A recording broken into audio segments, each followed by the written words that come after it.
All right, you're welcome back. We now go straight in to the newspaper review and analysis segment of the program where we look at headlines from our major dailies, here in Nigeria. And I will be starting from the Punch.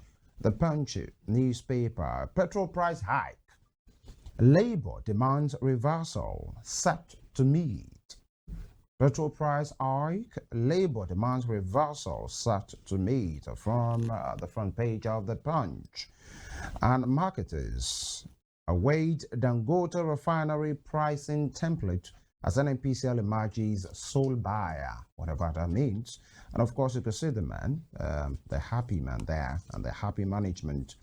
The chairman of Dangote Group, Aliko Dangote, and of course, he's the vice president of the conglomerate Oil and Gas. That's Diva Kumar Edwin, and the group executive director, commercial operations, Dangote Industries Limited, Fatima Aliko Dangote. You could see them there, yesterday, where they were talking about the development about the refinery. Moving on.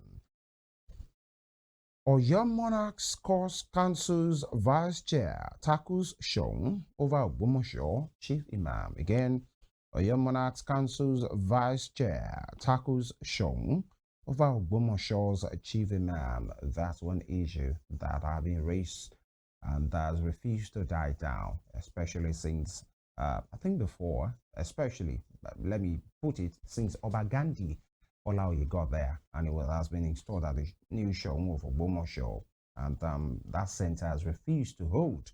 We hope there will be, permanent and absolute fix to that challenge, especially when it has to do with traditional institution and the religious institution as well. Moving on, Flynn, buttock enlargement doctor, now in custody.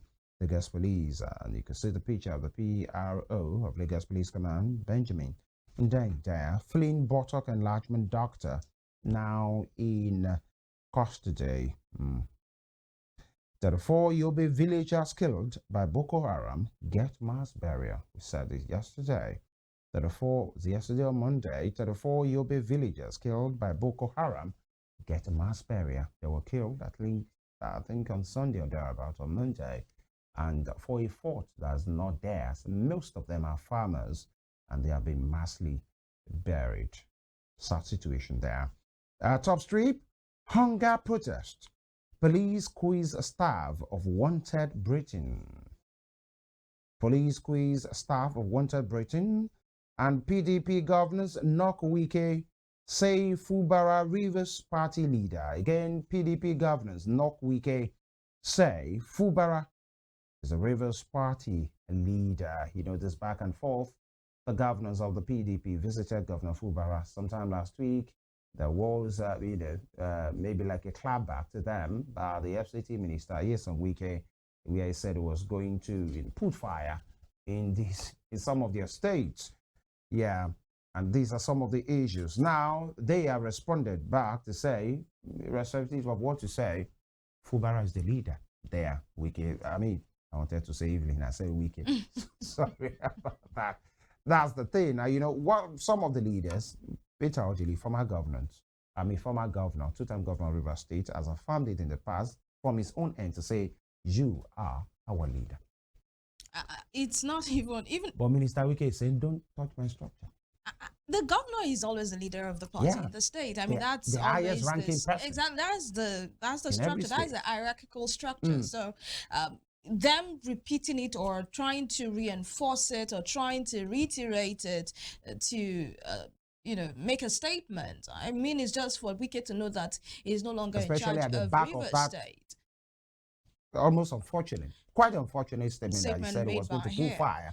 That is because they are not too busy. He will give them something to grapple with. And that's a statement that I'm not sure it's just political. If you and I, if any other Nigerian or any perceived opposition or somebody, controversial person has been the one who said, don't worry, I'm going to put fire in your state.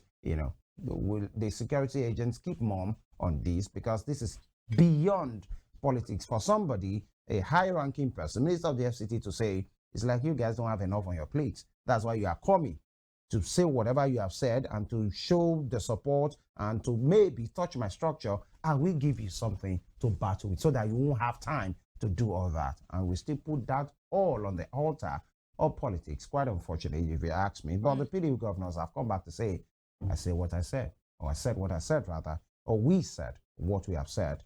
Fubara remains the leader in River State.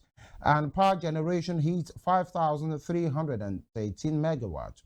First time in 3 years. That sounds like good news. Hope it will be maintained.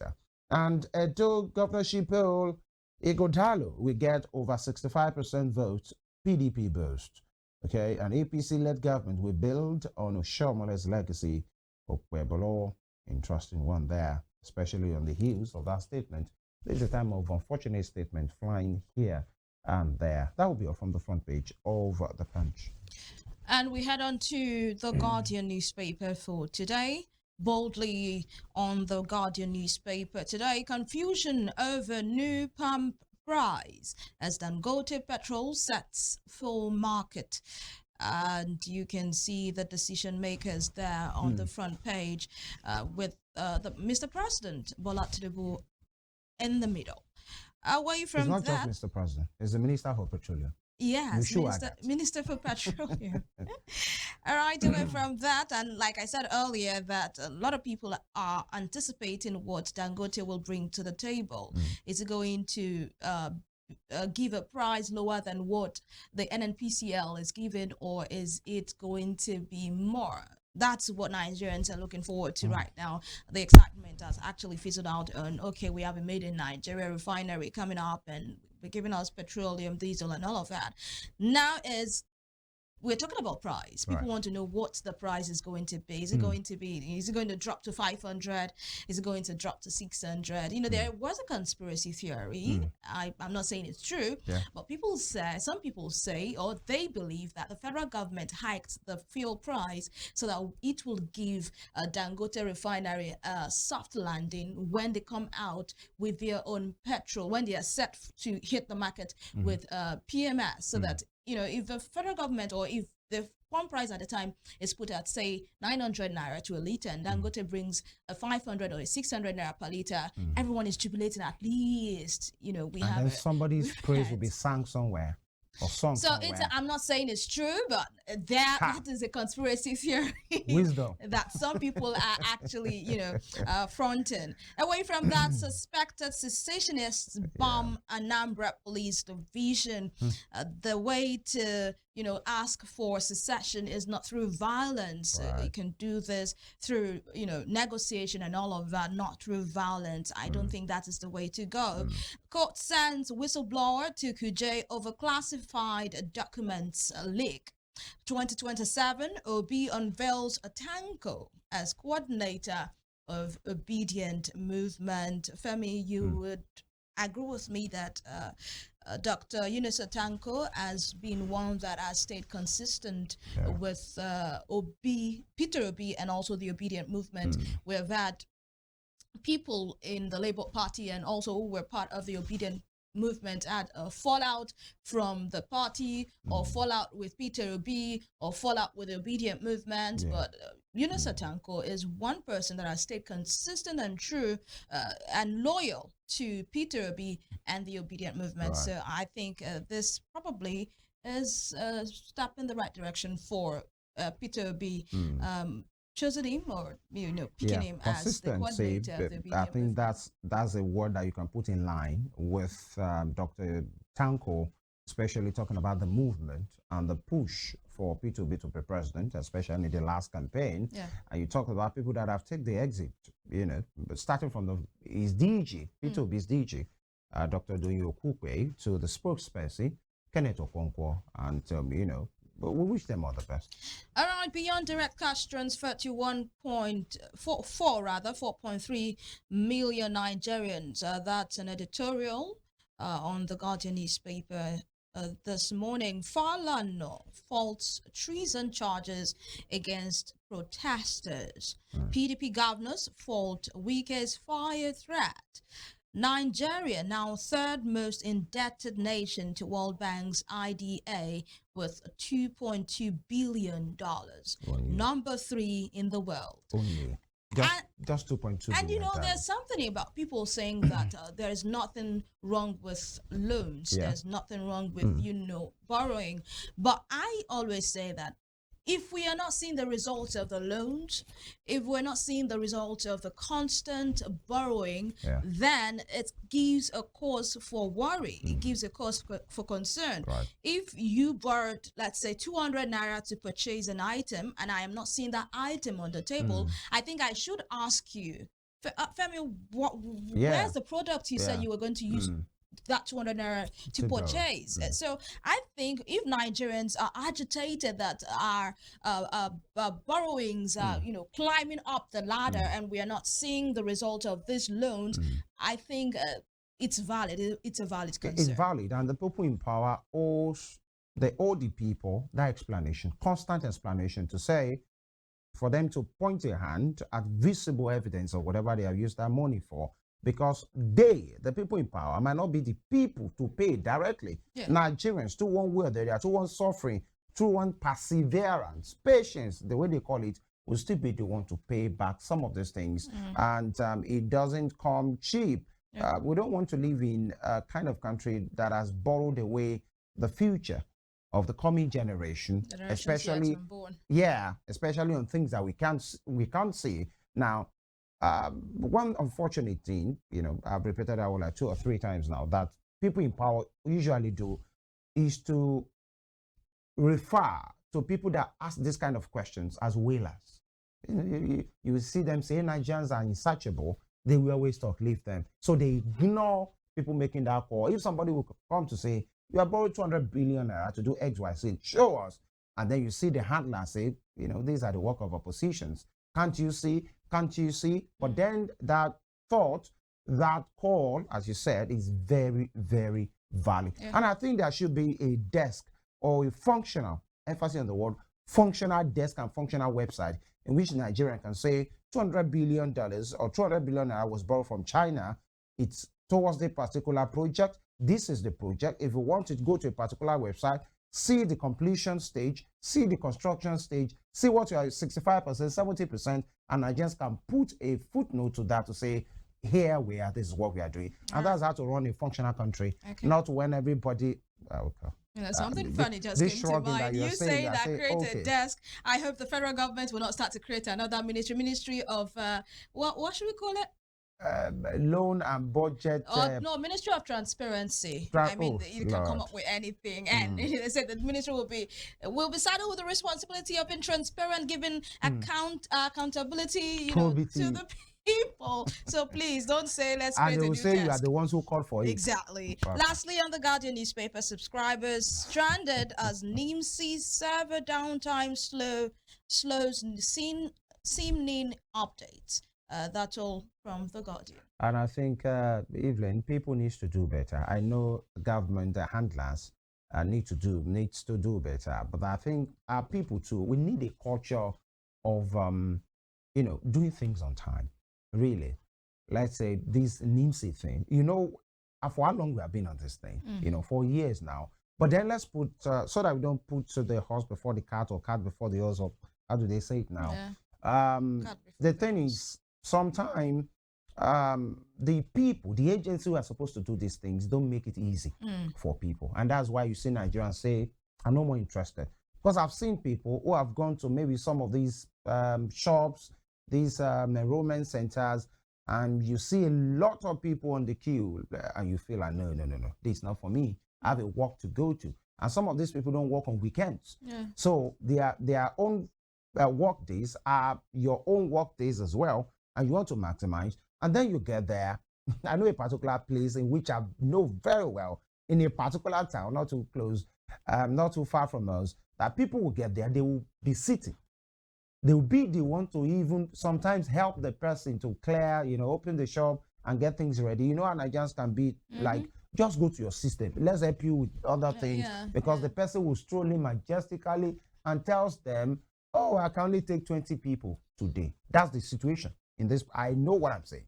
I can only take 30. So the first 30, the next 70, maybe 100 people have come. There's something called tally. They will now ready and they pick numbers for tomorrow. Before those ones will get there tomorrow, other people are waiting. And if imagine somebody going through this for 2-3 days, after some time, you feel like, oh, man, maybe next time. And these are some of the reasons why Nigerians will not do. But then flip it over, there are some Nigerians that will feel, what did they say the government said we should do? Oh, I'll do it later. Remind me, when is it closing? The first question is, when is that thing closing? Oh, if I didn't do it, what will happen? These are some of the issues. We need to get to it, get to work when things like this are being said to be happening. Finally, the Daily Trust. Daily Trust newspaper. NLC, Nasima, others demand petrol price hike reversal. Reversal and reversal and reversal. An increase will hurt businesses, worsen inflation. With another rider, citizens urge government to reconsider. And Dangote refinery rolls out PMS silent on cost. Okay, the NLC, we have been talking since yesterday to say, oh, it's like we have been betrayed. I saw their write-up. Who is betraying you or who is betraying you? That the government gave them two options. The president gave them two options. Shall I pay you your 250,000 naira and raise, increase the price of pump? And the NFC say, no, in our own magnanimity, we'll not take something for ourselves. We don't want to be selfish. And then you raise the pump price because it will come back to zero. We'd rather take the 70,000 naira. The pump price will be left with the price as a then. But then they said, after we have taken the 70,000 naira, just a month or 2 months after, you are saying you are raising it. So, God President, you have betrayed us. These vibes that is very close to that of Judas Iscariot in the Holy Book. And these are some of the things we are saying. And Nigerians are saying, so what next? What do you want to do? You want to go on strike? You and who and who? And who with who? You know what that means in Yoruba language. Moving on. Provide solutions in power crisis, NERC tells Discos. Provide solutions in power crisis, NERC tells Discos. Okay. The regulator is telling the distribution companies to provide solutions. We'll wait to see how that one will pan out. And we are in Sokoto to eliminate bandits. Matawale. All right. Interesting. You might want to ask why am I saying the Minister of State for Defense, that's Bello Matawale, former governor of Zamfara State, who everybody knew what went down when he was in power, as one said, is in Sokoto, or they are in Sokoto to eliminate bandits. Sokoto is the next state, especially when we are moving towards the up north to Zamfara. And, Matawale is coming to say, you guys, be ready. We are here. Interesting one there. And bad governance protest. Court issues arrest warrant against Britain and others. All right. And you can see in this picture, the picture insert there, former Vice President Atiku Abubakar, the current Vice President Kashim Shettima, and, Governor, Dikurada of Katsina State. I think most of these persons at the event marking the burial of the late mother of the late former president as well, Maru Musa Aradua, Haja Aradua, in which I think she was buried yesterday. And many of the bigwigs were there. In fact, there was this video that had many of these guys in a train. That Atiku, Shettima, P2B, and many of those guys in a train. And then, you know what that kind of video will do on social media. And some persons are saying because somebody sat at the back, his or guys are the ones sitting at the front. You know what? There was quite a cruise online yesterday. And many persons will say, oh, leave politicians. When they have a common interest, they know how to align. And at this time, there is no obedient, there is no articulate, there is no batified or anything. And nobody's carrying cutlass. In fact, one of them, I saw people be exchanging warm handshake with Vice President Kashim Shettima, and it was all smiles. Whatever is going through their minds is there, but then we saw the smiles. And but somewhere in the interior of somewhere, an obedient, is being suspicious of a batified. A batified is talking down on an articulate and a kwankwanso or kwankwansia. These are some of the things we see. The earlier we started seeing politics as a game, the better for all of us. It's just like sports in the spirit. That's why they say in the spirit of sportsmanship. Just try to. Are you sure that's not just a cliche? And let's just move forward, because you see the real players on the field exchange. It's just like in the same coach on the same train. It's just like probably after Liverpool beats Manchester United, and you still see a Salah go to embrace Bruno and exchange their shirts and all of that. That's game. That's the tension sport. might have been on the field. Yes. But after the whistle, everything goes back to normal. So these are guys the game go to players. club to go and flex. They are the game players. So when the politics come, we play politics. But outside of politics, we still talk. We still exchange pleasantries and all of that. But you see some, and it's also for football. You go to a viewing center, you see a Liverpool fan or a Chelsea fan. I think Chelsea fans are very, very... A Chelsea fan, they are hot-tempered. I'm sorry to all Chelsea fans out there. And probably a Man U fan exchanging words because of the game. And sometimes it results into violence. But the real players on the field, they're having a good time. They'll finish the game and have a good time after the game. But you see supporters because later in the evening you might see the two of them from opposing side hanging out at a bar. Exactly. Having a good drink. And it's might be as little as, who is the GOAT of the season? And you're like, oh no, my player is the GOAT of the season. My GOAT is the GOAT. It's goatier than your own GOAT. And these are some of the issues. And people hold insults. Yeah. The goal personnel, they throw blows just because of somebody somewhere who might never know you, till the world will end. And these are some of the issues. We should take a chill pill, but then you might want to say you can blame the supporters, the fans for it. But when politics is involved, there is a way the politicians as well weaponize these so-called loyalty so that they keep, being in the news, and they use it for their own pleasure. And these are some of the issues. Before I continue or round off the Daily Trust, I'll give an example. What happened? The Buhari presidency, Atiku wanting to be president, especially during the campaigns. And after that, I think it was 2015. Yeah, I think it was 2015. And after which, what happened? 2020, I think it was 2019 rather. With the Atiku wanting to be president, Buhari emerging as president, everything that went down, the tension then, what happened? When Buhari's son wanted to go and get married in the house, in the northern tradition, I think particular to some people, the father of the groom might not be the one to lead to go and ask for the hand of the bride in marriage. An elder, a force in the family will be the one to lead the groom to go and ask for the hand of the bride, in marriage. And guess who led the family of the Buharis to go and ask for the hand of the bride to be? Atiku Abubakar. It's as simple as that. Just know that politicians will be politicians. Don't get your head off. They are the game players. These are some of the issues. The game. And you see their children marrying one another. You somewhere in Ife-Odon, you are apologies to people from Ife-Odon. You are getting worked up on what people that are flying all over the world are doing. Yobe buries 34 victims of ISWAP attack. Very sad day. And terrorists give a reason for killings. Interesting. Terrorists are giving reasons why they killed people.